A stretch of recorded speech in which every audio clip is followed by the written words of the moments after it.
The Charlotte housing market just split into two, and most people have no idea this is happening. You've got Myers Park homes still moving fast, while inventory in places like University City is piling up and sitting for months. I've been selling homes here for over a decade, and if you want the information most buyers and sellers don't even know about, watch this till the end so you've got the edge here in 2026. Picture two buyers walking into the Charlotte market on the same day. One shopping in the mid 400s, the other shopping in the low 900s. And honestly, they might as well be shopping in two completely different cities. When we talk about Charlotte's housing market in 2026, we're not talking about one market anymore. We're talking about two totally different experiences with two different sets of rules. One on the entry level and mid-tier side, roughly houses in the 375 range to 275 price point. That where most of the inventory surge landed. These neighborhoods are seeing longer days on market, more price adjustments, and a lot more negotiating room than we've seen in years in the past. But then there's a luxury side with homes from starting around $750,000 up to $3 to $4 million or even more. That's a different world. Supply is still tight. Homes are moving fast and sellers still have way more pricing power than others. And the gap between these two markets is getting wider, not smaller, which means the strategy that works in one segment can completely backfire on the other. So next, let's start with the clearest sign that this split is real. Days on market are increasing, but not evenly. Overall days on market for homes are up 58 days across Charlotte compared to 55 days last year. On the surface, that sounds like a whole market is slowing down the same way, but that's not what's actually happening. When you break down the numbers by price range, it gets a lot clearer. The high demand luxury corridors are still moving way faster than the mid-tier and entry-level markets. I'm talking about areas like Myers Park, Eastover, Foxcroft, and South Park adjacent estates. Homes in these spots aren't sitting nearly as long as the citywide average makes it seem. But in the entry and mid-tier ranges, days on markets have stretched out a lot.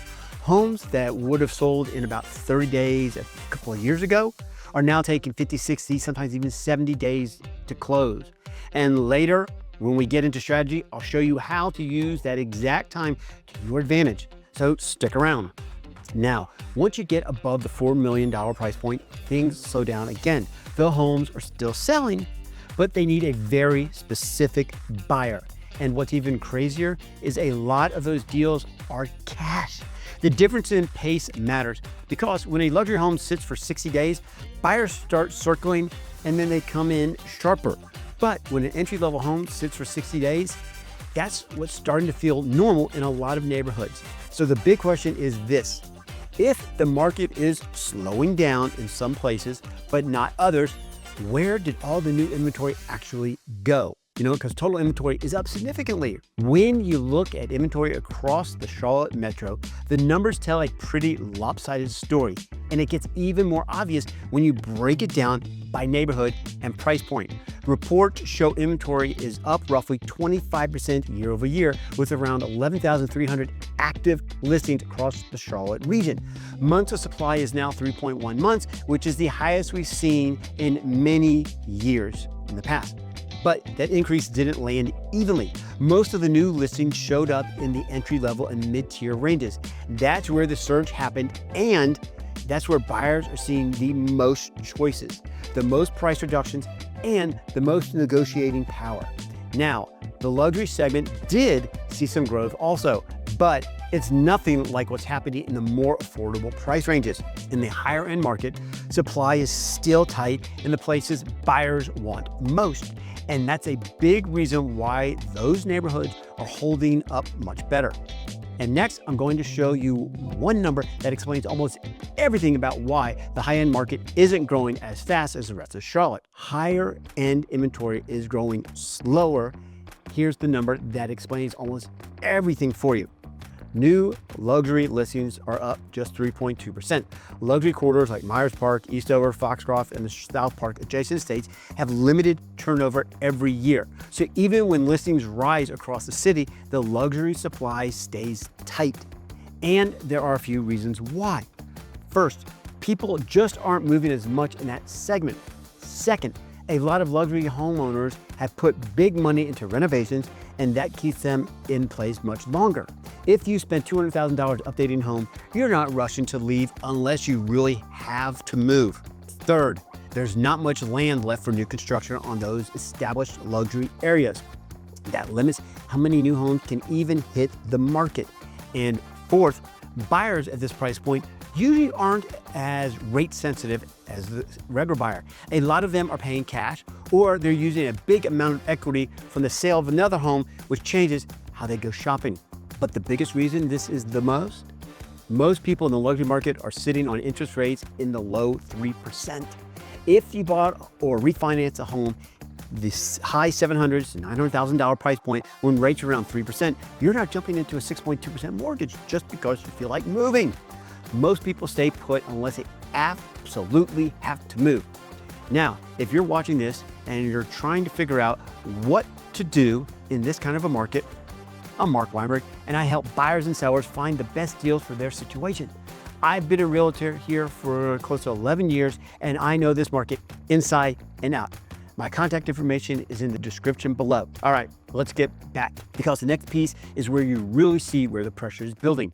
Mid and entry tiers are driving the inventory surge, absolutely. So if you want to know where most of the new inventory is showing up, it's in the low to mid 300s through the mid to high 400s.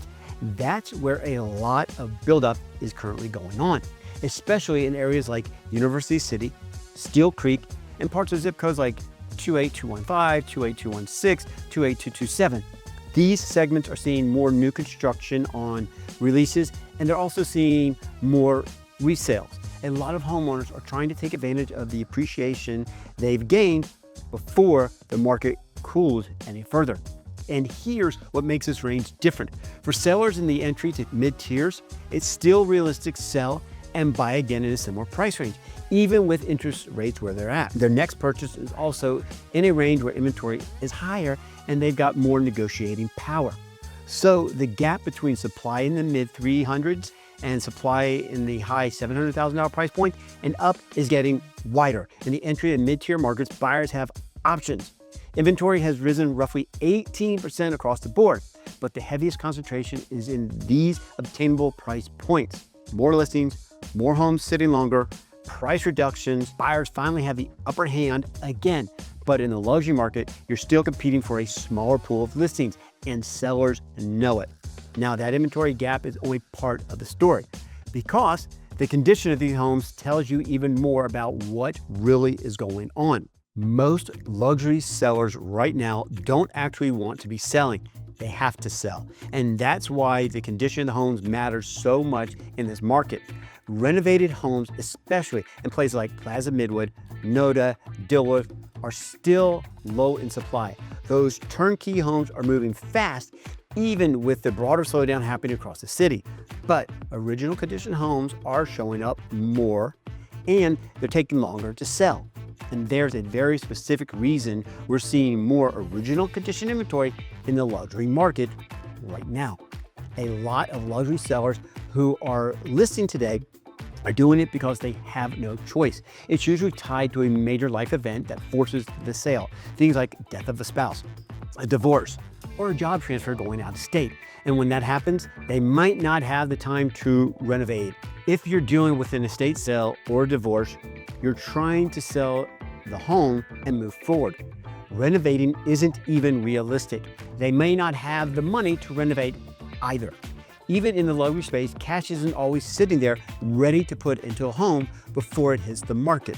So what you end up with is more original condition inventory in the luxury segment, because these sellers need to move faster.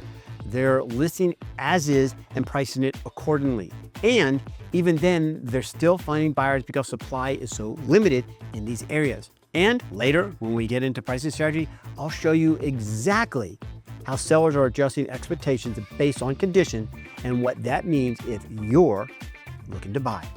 Stay with me. Now, in the entry and mid-tier markets, sellers often don't have the budget to renovate either, but they're dealing with a totally different problem. they've got way more competition. So buyers are competing hard for renovated homes in that range, while original condition homes sit longer and start stacking up.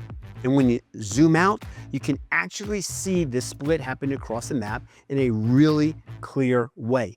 Neighborhoods level eventually of this split because you can see the split instantly when you compare neighborhoods side by side. Take Uptown zip code 28203. The latest median sales price sits in the $700,000 price point. Inventory is low, price per square foot is a premium, and homes move quickly because demand stays consistent, especially from buyers who want that walkability, that urban lifestyle feel. Now compare that to University City or West Side, the latest median sales price in the mid $200,000 price point to the low $300,000 price point. Inventory is expanding fast, and there are way more active listings than we've seen in years past. Buyers have choices, sellers are adjusting prices, and the negotiating dynamic is completely different. You see the same thing when you compare Myers Park to Steel Creek, or Dilworth to parts of 28215 and 28216. The luxury and established neighborhoods are holding strong, while a lot of the inventory in mid-tier neighborhoods are cooling faster. So if you're sitting there thinking, what does this mean for me? The answer depends on which side of the market you're actually on. And now let's get practical, because the next part is where most people either win or lose money. So what entry-level buyers really need to know? If you're an entry-level buyer looking in the $375,000 price point to $675,000 price range, the first thing you need is the right expectations for what you're going to get in this price point. A lot of these homes can be older, smaller, and they might not have that wow factor you see in higher price ranges. You're probably not walking into brand new construction on with the high-end finishes and a huge lot. You're getting a realistic entry point into the Charlotte market. But here's the good news. You finally have leverage again, and we haven't been able to say that in years. Inventory is up, homes are staying on the market longer, price reductions are showing up more often, and you can negotiate on price, repairs, closing costs in ways that were almost impossible during the 2021-2022 era. So don't let perfect be the enemy of good. If the home makes sense and the numbers work, get into the market. Start building equity and then trade up later when your financial situation improves. Now, if you're selling in this range, your game plan has to look totally different. What entry-level sellers need to know? Price it right from day one. I can't say this enough. You still need to handle the basics. Your home needs to be very clean, and there shouldn't be obviously wear and tear when a buyer walks through the front door. Buyers in this segment are paying close attention to deferred maintenance. A lot of them are already stretching to afford the monthly payment at today's rates, and they don't want to walk into a home where the HVAC system is 15 years or older, or the roof might need replacing in the next couple of years. So pricing matters more than ever. If you overprice your home, it will sit. And once it sits, buyers start assuming something's wrong with it. And that gives them even more leverage to negotiate you down, sometimes below what you could have sold it for if you had just priced it correctly up front. Buyers don't want deferred maintenance. They want something they don't have to immediately pour money into after closing. If your home checks those boxes and it's priced right, you will find the right buyer. But remember, the entry and mid-level range is where the inventory surge landed. You're competing with more listings than we've seen in years. And that's why the luxury market plays by a completely different set of rules. What luxury buyers need to know? Time on market is your secret weapon in the luxury segment. If you're buying in the $750,000 price range to over $3 million price range, most buyers at this price point still don't want deferred maintenance either. If you're spending $750,000, $1 million, $2 million or more, you expect a home to feel clean and fresh and updated. That usually means newer floor, modern paint colors, and a home that feels move-in ready. But here's where smart luxury buyers can get the real edge. The longer a luxury home sits, the more negotiating power you gain. Not every listing is priced right. Not every seller understands the current market conditions, and not every agent is guiding them correctly. So if you find a luxury home that's been sitting on the market 60, 90, even 120 days, that's a signal. Either the price is too high or something about the home isn't clicking with buyers. And that creates opportunity for you. You still have buying power, even though luxury inventory isn't growing as fast. Yes, the luxury market is more competitive than the entry and mid-tier markets, but it's not the crazy seller's markets we saw back in 21 and 22. So look for longer days on market, ask for concessions, negotiate repairs, push for credits, and if the comps support it, negotiate on the price also.